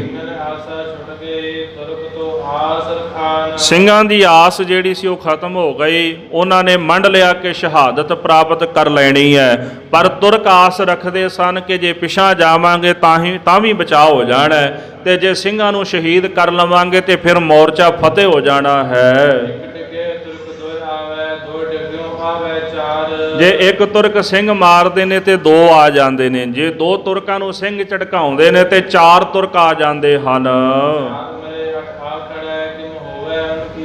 ਜੇ ਤਾਂ ਚਾਰ ਤੁਰਕ ਮਰ ਜਾਂਦੇ ਨੇ, ਸਿੰਘ ਉਹਨਾਂ ਨੂੰ ਪਾਰ ਬੁਲਾ ਦਿੰਦੇ ਨੇ ਤੇ ਅੱਠਾਂ ਦਾ ਜਥਾ ਆ ਜਾਂਦਾ ਹੈ। ਭਾਈ ਰਤਨ ਸਿੰਘ ਜੀ ਕਹਿੰਦੇ ਹੁਣ ਤੁਰਕਾਂ ਦੀ ਐਵੇਂ ਹਾਰ ਕਿਵੇਂ ਹੋ ਸਕਦੀ ਸੀ, ਕਿਉਂ? ਉਹਨਾਂ ਦੀ ਗਿਣਤੀ ਬਹੁਤ ਜ਼ਿਆਦਾ ਸੀ। ਇੱਕ ਮਰੇ ਦੋ, ਦੋ ਮਰੇ ਚਾਰ ਆ ਜਾਂਦੇ ਤੇ ਚਾਰ ਮਰੇ ਤੇ ਅੱਠ ਆ ਕੇ ਖਲੋ ਜਾਂਦੇ ਹਨ। ਉਥੇ ਜੰਗ ਦੇ ਵਿੱਚ ਜਿਹੜੇ ਸਿੱਖ ਤੁਰਕਾਂ ਦੇ ਸਨਮੁਖ ਜਾਂਦੇ ਹਨ, ਆਪਣੇ ਮੱਥੇ ਦੇ ਉੱਪਰ ਸ਼ਸਤਰ ਦਾ ਵਾਰ ਸਹਿੰਦੇ ਹਨ। ਖਾਲਸੇ ਅੰਦਰ ਜਿੰਨੀ ਦੇਰ ਤੱਕ ਸਵਾਸ ਨੇ ਪ੍ਰਾਣ ਚੱਲਦੇ ਹਨ। ਤੁਰਕਾਂ ਨੂੰ ਪੁਕਾਰਦੇ, ਆਓ ਭਾਈ, ਮਾਰ ਮਾਰ ਦੀਆਂ ਪੁਕਾਰਾਂ ਕਰਦੇ, ਆਓ ਲੜੋ, ਸਾਡਾ ਆ ਕੇ ਮੁਕਾਬਲਾ ਕਰੋ। ਸਾਧ ਸੰਗਤ ਜੀ, ਜਿੰਨੀ ਦੇਰ ਤੱਕ ਪ੍ਰਾਣ ਸਰੀਰ ਵਿੱਚ ਨੇ ਨਾ, ਉਨੀ ਦੇਰ ਤੱਕ ਟਲਦੇ ਨਹੀਂ ਹਨ। ਕਈ ਅੱਧੇ ਸਿਸਕਦੇ ਵੀ ਨੇ, ਸ਼ਸਤਰ ਲੱਗ ਗਏ, ਜ਼ਖਮੀ ਹੋ ਗਏ, ਪ੍ਰਾਣ ਹਲੇ ਥੋੜੇ ਥੋੜੇ ਚੱਲਦੇ ਨੇ, ਸਿਸਕਦੇ ਹੋਏ ਵੀ ਜੰਗ ਦੇ ਵਿੱਚੋਂ ਟਲਦੇ ਨਹੀਂ ਹਨ।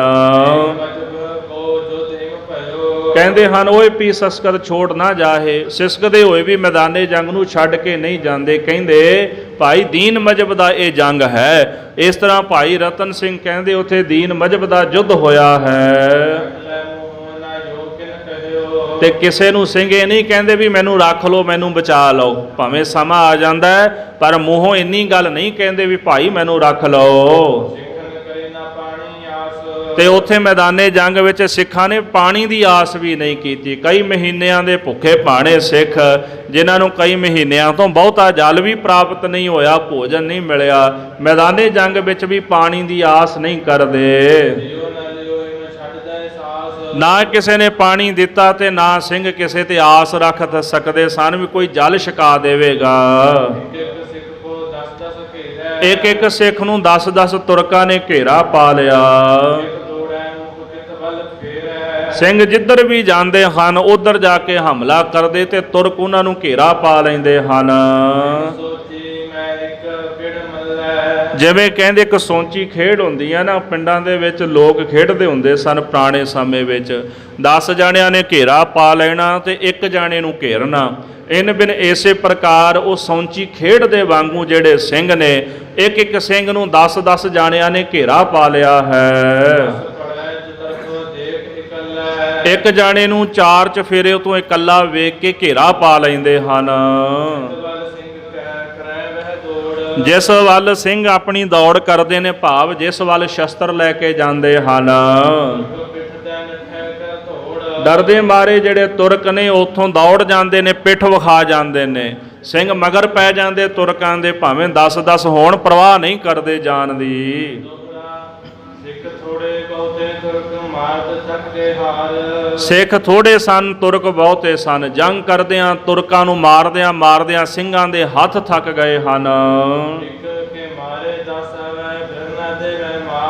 ਸਾਧ ਸੰਗਤ, ਸਿੱਖ ਇੱਕ ਤੁਰਕ ਨੂੰ ਮਾਰਦਾ ਤੇ 10 ਤੁਰਕ ਚੜ ਕੇ ਆ ਜਾਂਦੇ ਨੇ। ਇੱਕ ਦੇ ਬਦਲੇ 10-10 ਤੁਰਕ ਆ ਜਾਂਦੇ ਨੇ। ਇਸ ਪ੍ਰਕਾਰ ਫਿਰ ਨਾ ਦੇਵੈ ਮਾਤ, ਪਰ ਗੁਰੂ ਕੇ ਸਿੱਖ ਫਿਰ ਵੀ ਆਪਣਾ ਮੱਥਾ ਨਹੀਂ ਫੇਰਦੇ ਮੈਦਾਨੇ ਜੰਗ ਵਿੱਚੋਂ। ਉਹਨਾਂ 10 ਦਾ ਵੀ ਡਟ ਕੇ ਮੁਕਾਬਲਾ ਕਰਦੇ ਹਨ।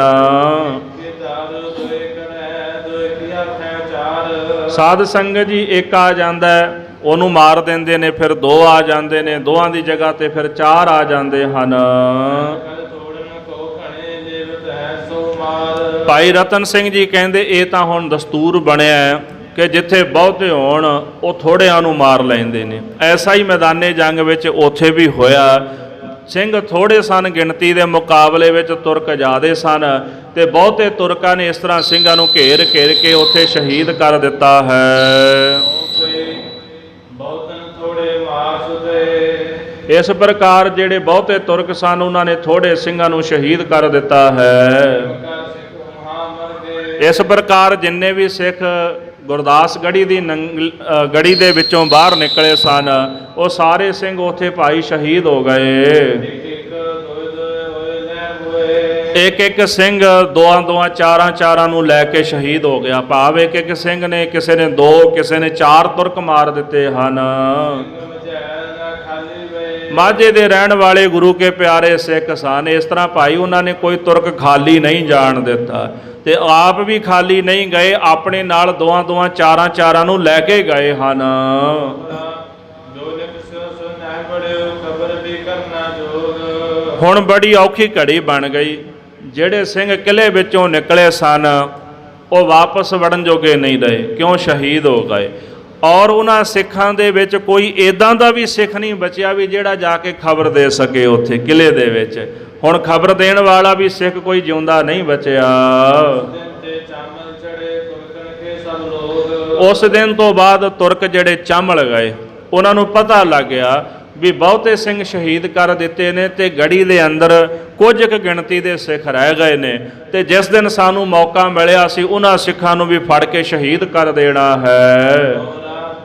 ਤੁਰਕਣ ਕਹੀ ਮਾਰੀ ਜਪੈ ਮਨ ਮੈਂ ਕੋ ਗਰਬਾਹੇ। ਇਸ ਪ੍ਰਕਾਰ ਜਿਹੜੇ ਤੁਰਕ ਸਨ ਉਹਨਾਂ ਨੇ ਆਖਿਆ ਕਿ ਅਸੀਂ ਗੁਰੂ ਕੀ ਬਹੁਤੀ ਜਿਹੜੀ ਫੌਜ ਮਾਰ ਦਿੱਤੀ ਹੈ, ਹੁਣ ਥੋੜੇ ਜਿਹੇ ਸਿੰਘ ਰਹਿ ਗਏ ਨੇ, ਇਹਨਾਂ ਨੂੰ ਵੀ ਆਪਾਂ ਮਾਰ ਮੁਕਾਉਣਾ ਹੈ। ਇਸ ਗੱਲ ਨੂੰ ਹਿਰਦੇ ਵਿੱਚ ਜਾਣ ਕੇ ਉਹ ਬੜਾ ਹੰਕਾਰ ਕਰਦੇ ਹਨ। ਸਾਧ ਸੰਗਤ ਜੀ ਕਹਿੰਦੇ ਹਨ ਕਿ ਚਲੋ ਅੱਗੇ ਵਧੋ, ਹਮਲਾ ਕਰੋ, ਹੁਣ ਗੜੀ ਨੂੰ ਕਾਬੂ ਦੇ ਵਿੱਚ ਲੈ ਲਈਏ। ਥੋੜੇ ਜਿਹੇ ਸਿੰਘ ਨੇ ਤਾਂ ਆਟੇ ਵਿੱਚ ਲੂਣ ਦੇ ਬਰਾਬਰ ਨੇ।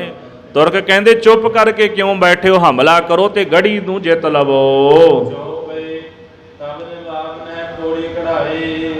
ਜਿਹੜਾ ਲਾਹੌਰ ਦਾ ਸੂਬੇਦਾਰ ਸੀ ਉਹਨੇ ਇੱਕ ਪੋੜੀ ਬਣਵਾ ਲਈ ਹੈ। ਇਸ ਤੋਂ ਇਲਾਵਾ ਹੋਰ ਜਿਹੜੇ 4 ਚਫੇਰੇ ਪਿੰਡ ਸਨ ਉਹਨਾਂ ਪਿੰਡਾਂ ਦੇ ਵਿੱਚੋਂ ਵੀ ਜਿਹੜੀਆਂ ਪੌੜੀਆਂ ਸਨ ਉਹਨੇ ਮੰਗਵਾ ਲਈਆਂ। ਜਿੰਨੀ ਵੀ ਨਾਲ ਫੌਜ ਸੀ ਸਾਰੀ ਫੌਜ ਨੂੰ ਦਾਰੂ ਸਿੱਕਾ ਵਰਤਾ ਦਿੱਤਾ ਹੈ। 4 ਚਫੇਰੇ ਤੋਪ ਤੇ ਜੰਬੂਰੇ ਆਦਿਕ ਜਿਹੜੇ ਉਹ ਲਾ ਦਿੱਤੇ। ਤੋਪਖਾਨਾ ਤਿਆਰ ਕਰ ਲਿਆ ਹੈ। ਸਾਧ ਸੰਗਤ ਜੀ ਜਿਹੜੀ ਫੌਜ ਸੀ ਉਹ ਕਹਿਣ ਲੱਗੀ ਵੀ ਸਾਨੂੰ ਨਾ ਲੁੱਟ ਜਿਹੜੀ ਆ ਉਹ ਮਾਫ ਕਰ ਦਿਓ, ਤੇ ਇੱਕ ਘੜੀ ਵਿੱਚ ਗੜੀ ਸਾਡੇ ਕੋਲੋਂ ਲੈ ਲਿਓ। ਭਾਵ ਕਿ ਬਾਬਾ ਬੰਦਾ ਸਿੰਘ ਬਹਾਦਰ ਕੋਲ ਖਜ਼ਾਨਾ ਵੀ ਬਹੁਤ ਸੀ ਨਾ, ਗੜੀ ਦੇ ਵਿੱਚ ਆਏ ਸਨ ਜਦੋਂ। ਤੇ ਸਾਧ ਸੰਗਤ ਜੀ ਤੁਰਕ ਕਹਿੰਦੇ ਵੀ ਲੁੱਟ ਮਾਫ ਕਰ ਦਿਓ। ਇਹਦਾ ਭਾਵ ਫੌਜ ਕਹਿੰਦੀ ਵੀ ਜਿਹੜੀ ਲੁੱਟ ਅਸੀਂ ਕਰਾਂਗੇ ਉਹ ਸਾਡੀ, ਉਹਦੇ ਉੱਤੇ ਤੁਹਾਡਾ ਹੱਕ ਨਹੀਂ ਹੋਵੇਗਾ, ਤੇ ਅਸੀਂ ਇੱਕ ਘੜੀ ਦੇ ਵਿੱਚ ਇਹ ਗੜੀ ਜਿਹੜੀ ਤੁਹਾਨੂੰ ਖਾਲੀ ਕਰਕੇ ਦੇ ਦੇਵਾਂਗੇ।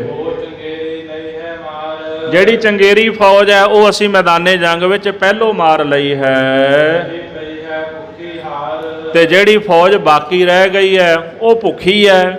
ਇੱਕ ਉਂਝ ਹਾਰੀ ਹੋਈ, ਉਹਨਾਂ ਵਿੱਚ ਬਲ ਨਹੀਂ, ਉਹਨਾਂ ਵਿੱਚ ਤਾਕਤ ਨਹੀਂ, ਤੇ ਇਹਨਾਂ ਨੂੰ ਮਾਰਨਾ ਸਾਡੇ ਵਾਸਤੇ ਕੋਈ ਬਹੁਤੀ ਔਖੀ ਗੱਲ ਨਹੀਂ। ਹਾਂ, ਸਾਨੂੰ ਸਭ ਤੋਂ ਵੱਡਾ ਡਰ ਸੀ ਤਤ ਖਾਲਸੇ ਭੁਜੰਗੀਆਂ ਦਾ, ਬਾਬਾ ਵਿਨੋਦ ਸਿੰਘਾਰਾਂ ਦਾ ਖੌਫ ਸੀਗਾ। ਹੁਣ ਬਾਬਾ ਵਿਨੋਦ ਸਿੰਘ ਤਾਂ ਇਹਨਾਂ ਦੇ ਕੋਲ ਹੈ ਨਹੀਂ ਹਨ। ਚੰਗੀ ਗੱਲ ਹੈ ਕਿ ਉਹ ਛੱਡ ਕੇ ਚਲੇ ਗਏ। ਇੱਥੇ ਇੱਕ ਹੋਰ ਤੁਹਾਡੇ ਦ੍ਰਿਸ਼ਟੀ ਗੋਚਰ ਕਰਨ ਵਾਲਾ ਪੱਖ ਹੈ। ਬਹੁਤੇ ਵਿਦਵਾਨ ਇਸ ਗੱਲ ਦੀ ਸਹਿਮਤੀ ਤੇ ਨੇ ਵੀ ਬਾਬਾ ਵਿਨੋਦ ਸਿੰਘ ਜੀ ਗੜੀ ਦੇ ਅੰਦਰ ਵੀ ਸਨ। ਜਦੋਂ ਘੇਰਾ ਪਿਆ ਰਿਹਾ ਨਾ ਕਈ ਮਹੀਨਿਆਂ ਤੱਕ, ਬਾਬਾ ਵਿਨੋਦ ਸਿੰਘ ਜੀ ਤਤ ਖਾਲਸਾ ਦੇ ਨਾਲ ਗੜੀ ਦੇ ਵਿੱਚ ਸਨ। ਬਾਬਾ ਬੰਦਾ ਸਿੰਘ ਬਹਾਦਰ ਦੇ ਨਾਲ ਸਹਿਮਤੀ ਨਹੀਂ ਬਣੀ। ਬਾਬਾ ਵਿਨੋਦ ਸਿੰਘ ਚਾਹੁੰਦੇ ਸਨ ਵੀ ਭੁੱਖੇ ਮਰਨ ਦੇ ਨਾਲੋਂ ਚੰਗਾ ਇਹ ਹੈ ਵੀ ਆਪਾਂ ਬਾਹਰ ਨਿਕਲ ਕੇ ਲੜ ਕੇ ਜਾਂ ਸ਼ਹੀਦ ਹੋ ਜਾਈਏ ਤੇ ਜਾਂ ਲੜ ਕੇ ਤੁਰਕਾਂ ਨੂੰ ਚੀਰ ਕੇ ਲੰਘ ਜਾਈਏ, ਵੀ ਭੁੱਖੇ ਇੱਥੇ ਰੁੰਝ ਮਰਨ ਨਾਲੋਂ ਚੰਗਾ ਇਹੀ ਹੈ। ਬੰਦਾ ਸਿੰਘ ਬਹਾਦਰ ਜਿਹੜਾ ਸੀ ਉਹ ਇਸ ਗੱਲ ਤੇ ਅੜਿਆ ਸੀ ਵੀ ਅਸੀਂ ਇੱਥੋਂ ਬਾਹਰ ਨਹੀਂ ਜਾਣਾ। ਬਾਬਾ ਵਿਨੋਦ ਸਿੰਘ ਜਾਣਾ ਚਾਹੁੰਦੇ ਸਨ ਤੇ ਬੰਦਾ ਸਿੰਘ ਜਾਣਾ ਨਹੀਂ ਸੀ ਚਾਹੁੰਦਾ। ਇੱਥੇ ਆਪਸ ਵਿੱਚ ਉਹਨਾਂ ਨੇ ਇੱਕ ਦੂਜੇ ਵਾਸਤੇ ਤਲਵਾਰਾਂ ਵੀ ਸੂਤ ਲਈਆਂ ਸਨ। ਇਹੋ ਜਿਹਾ ਮਾਹੌਲ ਵੀ ਅੰਦਰ ਬਣ ਗਿਆ ਸੀ। ਅਖੀਰ ਗੁਰਮਤਾ ਪਾ ਕੇ ਬਾਬਾ ਵਿਨੋਦ ਸਿੰਘ ਜੀ ਤਤ ਖਾਲਸੇ ਨਾਲ ਸਲਾਹ ਕਰਕੇ ਆਪਣੇ ਨਾਲ ਜਿਹੜੇ ਸਿੰਘ ਸਨ ਉਹਨਾਂ ਨੂੰ ਤਿਆਰ ਕਰਕੇ ਇੱਥੋਂ ਨਿਕਲ ਗਏ। ਉਹਨਾਂ ਨੇ ਆਖਿਆ, ਸਿੰਘੋ ਗੜੀ ਛੱਡ ਕੇ ਜਾਣੀ ਹੈ, ਭੁੱਖਾ ਨਹੀਂ ਮਰਨਾ, ਜਾਂ ਤਾਂ ਬਾਹਰ ਜਾ ਕੇ ਸ਼ਹੀਦ ਹੋ ਕੇ ਸੱਚਖੰਡ ਚਲੇ ਜਾਓ ਤੇ ਜਾਂ ਫਿਰ ਇਹਨਾਂ ਦਾ ਘੇਰਾ ਚੀਰ ਕੇ ਪਾਰ ਲੰਘ ਜਾਓ।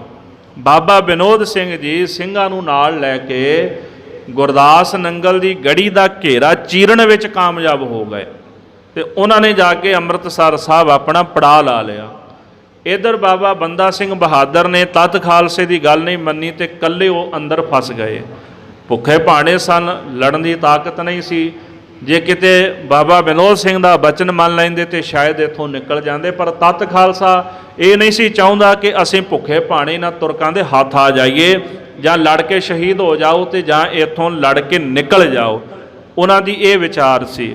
ਹੁਣ ਦੋ ਰਾਏ ਨੇ ਵਿਦਵਾਨਾਂ ਦੀਆਂ ਵੀ ਬਾਬਾ ਵਿਨੋਦ ਸਿੰਘ ਜੀ ਇੱਕ ਗੜੀ ਦੇ ਵਿੱਚ ਸਨ ਉਸ ਸਮੇਂ ਜਦੋਂ ਘੇਰਾ ਪਿਆ ਹੋਇਆ ਸੀ, ਤੇ ਬਾਅਦ ਵਿੱਚ ਉਹ ਗੁਰਮਤਾ ਕਰਕੇ ਤੁਰਕਾਂ ਨਾਲ ਜੰਗ ਕਰਕੇ ਨਿਕਲ ਗਏ ਸਨ। ਤੇ ਦੂਜਾ ਭਾਈ ਰਤਨ ਸਿੰਘ ਜੀ ਨੇ ਜਿਹੜਾ ਪੱਖ ਰੱਖਿਆ, ਉਹ ਪੱਖ ਇਹ ਸੀ ਵੀ ਬਾਬਾ ਵਿਨੋਦ ਸਿੰਘ ਜੀ ਪਹਿਲਾਂ ਇਹਨਾਂ ਤੋਂ ਵੱਖਰੇ ਹੋ ਚੁੱਕੇ ਸਨ। ਉਹਨਾਂ ਨੇ ਅੰਮ੍ਰਿਤਸਰ ਸਾਹਿਬ ਪੜਾਅ ਲਾਇਆ ਸੀ। ਖੈਰ ਗੱਲਾਂ ਤਾਂ ਦੋਹੇ ਜਿਹੜੀਆਂ ਨੇ, ਕਿਉਂਕਿ ਕਈ ਵਾਰੀ ਜਦੋਂ ਇਹੋ ਜਿਹਾ ਪੱਖ ਚੱਲਦਾ ਨਾ ਤੇ ਬਹਿਸ ਦਾ ਮੁੱਦਾ ਬਣ ਜਾਂਦਾ। ਪਰ ਭਾਈ ਸੰਤੋਖ ਸਿੰਘ ਨੇ ਇੱਕ ਬਚਨ ਜ਼ਰੂਰ ਲਿਖਿਆ ਵੀ ਸਿੱਖ ਨੂੰ ਬਹਿਸ ਨਹੀਂ ਕਰਨੀ ਚਾਹੀਦੀ। ਅਸਲ ਮੁੱਦਾ ਇਹ ਹੈ ਕਿ ਬਾਬਾ ਬੰਦਾ ਸਿੰਘ ਬਹਾਦਰ ਨੂੰ ਇਸ ਗੜੀ ਵਿੱਚੋਂ ਗ੍ਰਿਫਤਾਰ ਕਰਕੇ ਤੁਰਕਾਂ ਸ਼ਹੀਦ ਕੀਤਾ। ਚਾਹੇ ਬਾਬਾ ਵਿਨੋਦ ਸਿੰਘ ਜੀ ਇੱਥੋਂ ਜੰਗ ਕਰਕੇ ਬਾਹਰ ਨਿਕਲੇ, ਚਾਹੇ ਉਹ ਪਹਿਲਾਂ ਮੌਜੂਦ ਨਹੀਂ ਸਨ, ਪਰ ਬਾਬਾ ਬੰਦਾ ਸਿੰਘ ਬਹਾਦਰ ਦੀ ਗ੍ਰਿਫਤਾਰੀ ਇੱਥੋਂ ਹੋਈ। ਉਹਨਾਂ ਦੇ ਸਰੀਰ ਪਿੰਜਰ ਬਣ ਚੁੱਕੇ ਸਨ ਭੁੱਖ ਦੇ ਨਾਲ, ਤੇ ਇੱਥੋਂ ਗ੍ਰਿਫਤਾਰ ਕਰਕੇ ਉਹਨਾਂ ਨੂੰ ਦਿੱਲੀ ਲਿਜਾਇਆ ਗਿਆ। ਸੋ ਇਸ ਪ੍ਰਕਾਰ ਇਤਿਹਾਸਕ ਜਿਹੜੇ ਦੋ ਪੱਖ ਨੇ ਤਾਂ ਤੁਹਾਡੇ ਦ੍ਰਿਸ਼ਟੀਗੋਚਰ ਕੀਤੇ ਨੇ। ਸੋ ਭਾਈ ਰਤਨ ਸਿੰਘ ਜੀ ਕਹਿੰਦੇ ਤਤ ਖਾਲਸੋ ਹੋਤੋ ਭੁਜੰਗੀ, ਉਹ ਛੜ ਗਏ ਬਾਤ ਪਈ ਚੰਗੀ। ਤੁਰਕ ਕਹਿੰਦੇ ਵੀ ਤਤ ਖਾਲਸੇ ਵਾਲੇ ਜਿਹੜੇ ਸਿੰਘ ਸਨ ਉਹ ਇਹਨਾਂ ਨੂੰ ਛੱਡ ਕੇ ਚਲੇ ਗਏ ਤੇ ਚੰਗੀ ਗੱਲ ਹੋ ਗਈ। ਹਾਂ, ਜੇ ਉਹ ਹੁੰਦੇ ਤੇ ਮੁਕਾਬਲਾ ਕਰਨਾ ਔਖਾ ਹੋ ਜਾਣਾ ਸੀ। ਕਹਿੰਦੇ ਹਨ ਕਿ ਉਹਨਾਂ ਤੋਂ ਬਿਨਾ ਬਾਬਾ ਬੰਦਾ ਸਿੰਘ ਬਹਾਦਰ ਜਿੱਥੇ ਜਿੱਥੇ ਵੀ ਲੜਿਆ ਹੈ ਤੇ ਬਾਬਾ ਬੰਦਾ ਸਿੰਘ ਬਹਾਦਰ ਕਿਤੇ ਅੜ ਨਹੀਂ ਸਕਿਆ। ਬਾਬਾ ਬੰਦਾ ਸਿੰਘ ਬਹਾਦਰ ਨੇ ਕੋਟ ਮਿਰਜ਼ਾ ਉੱਥੇ ਜੰਗ ਕੀਤਾ, ਉਹਨਾਂ ਨੂੰ ਗੜੀ ਦੇ ਵਿੱਚ ਆਉਣਾ ਪਿਆ। ਗੁਰਦਾਸ ਨੰਗਲ ਦੀ ਲਾਹੌਰ ਜੰਗ ਕੀਤਾ, ਉੱਥੋਂ ਵੀ ਹਾਰਨਾ ਪਿਆ। ਜਿੱਥੇ ਜਿੱਥੇ ਸਿੰਘਾਂ ਤੋਂ ਬਿਨਾਂ ਉਹਨਾਂ ਤੁਰਕਾਂ ਦਾ ਮੁਕਾਬਲਾ ਕੀਤਾ ਉੱਥੇ ਉਹਨਾਂ ਨੂੰ ਹਾਰਨਾ ਪਿਆ ਹੈ। ਇਸ ਪ੍ਰਕਾਰ ਤੁਰਕ ਕਹਿੰਦੇ ਬੰਦੇ ਬਹਾਦਰ ਦੀ ਕਰਾਮਾਤ ਚਲੀ ਗਈ ਹੈ ਤੇ ਹੁਣ ਅਸੀਂ ਇਹਨਾਂ ਨੂੰ ਮਾਰ ਲੈਣਾ। ਅੱਧੀ ਜੰਗ ਤਾਂ ਫਤਿਹ ਕਰ ਲਈ, ਇਹਨਾਂ ਦੀ ਫੌਜ ਵੀ ਮਾਰ ਦਿੱਤੀ ਹੈ ਤੇ ਰਹਿੰਦੀ ਫੌਜ ਨੂੰ ਵੀ ਮਾਰ ਦੇਣਾ ਹੈ। ਕਹੀ ਮਾਰ ਹਮ ਤੇ ਲਈ, ਕਹੀ ਮਾਰ ਦਾ ਭਾਵ ਵੀ ਜਿਹੜੀ ਫੌਜ ਰਸਤ ਬਸਤ ਲੈਣ ਗਈ ਸੀ ਨਾ, ਉਹ ਅਸੀਂ ਮਾਰ ਲਈ ਹੈ। ਉਸ ਫੌਜ ਨੂੰ ਮਾਰ ਲਿਆ। ਗਈ ਬੰਦੇ ਕਰਾਮਾਤ, ਬੰਦੇ ਦੀ ਕਰਾਮਾਤ ਵੀ ਚਲੀ ਗਈ ਹੈ। ਅਬ ਲੈਵੋਂਗੇ ਫੜ ਉਸ ਹੈ, ਹੁਣ ਅਸੀਂ ਬੰਦਾ ਬਹਾਦਰ ਨੂੰ ਫੜ ਲਵਾਂਗੇ। ਇਸ ਤਰ੍ਹਾਂ ਜੰਗ ਕਰਕੇ ਜਾਂ ਉਹਦਾ ਘਾਤ ਕਰ ਦਿਆਂਗੇ ਜਾਂ ਜਿਉਂਦਾ ਫੜ ਲਵਾਂਗੇ। ਇਸ ਤਰ੍ਹਾਂ ਬਾਬਾ ਬੰਦਾ ਸਿੰਘ ਬਹਾਦਰ ਉਹਨਾਂ ਨਾਲ ਘਮਸਾਣ ਦਾ ਜੰਗ ਇਹਨਾਂ ਦਾ ਹੋਵੇਗਾ। ਸੋ ਆਪਾਂ ਕੱਲ੍ਹ ਦੇ ਦੀਵਾਨ ਵਿੱਚ ਇਹ ਪ੍ਰਸੰਗ ਸਰਵਣ ਕਰਾਂਗੇ। ਸਮੇਂ ਦੇ ਲਿਹਾਜ਼ ਨਾਲ ਸਮਾਪਤੀ ਹੈ। ਗੁਰ ਇਤਿਹਾਸ ਕਥਨ ਕਰਦਿਆਂ ਬੇਅੰਤ ਪ੍ਰਕਾਰ ਦੀਆਂ ਭੁੱਲਾਂ ਗਲਤੀਆਂ ਹੋ ਗਈਆਂ ਹੋਣਗੀਆਂ। ਅਣਜਾਣ ਸੇਵਕ ਜਾਣ ਕੇ ਖਿਮਾ ਕਰਨੀ। ਹੇ ਗੋਬਿੰਦ, ਹੇ ਗੋਪਾਲ, ਹੇ ਦਇਆਲ ਲਾ, ਪ੍ਰਾਣਨਾਥ ਅਨਾਥ ਸਖੇ ਦੀਨ ਦਰਦ। ਹੇ ਸਮਰੱਥ ਅਗੰਮ ਪੂਰਨ, ਮੋਹਿ ਮਇਆ ਧਾਰ। ਅੰਧਕੂਪ ਮਹਾ ਭਿਆਨ, ਨਾਨਕ ਪਾਰਿ ਉਤਾਰ। ਆਏ ਪ੍ਰਭ ਸਰਨਾਗਤੀ, ਕਿਰਪਾ ਨਿਧ ਦਇਆ। ਏਕ ਅਖਰ ਹਰ ਮਨ ਬਸਤ, ਨਾਨਕ ਹੋਤ ਨਿਹਾਲ। ਵਾਹਿਗੁਰੂ ਨਾਮ ਜਹਾਜ ਹੈ, ਚੜੇ ਸੋ ਉਤਰੇ ਪਾਰ।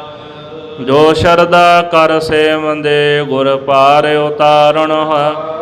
ਜੋ ਸ਼ਰਧਾ ਕਰ ਸੇਵੰਦੇ, ਗੁਰ ਪਾਰਿ ਉਤਾਰਨ ਹਾਰ। ਵਾਹਿਗੁਰੂ ਜੀ ਕਾ ਖਾਲਸਾ, ਵਾਹਿਗੁਰੂ ਜੀ ਕੀ ਫਤਿਹ। ਸ਼ਲੋਕ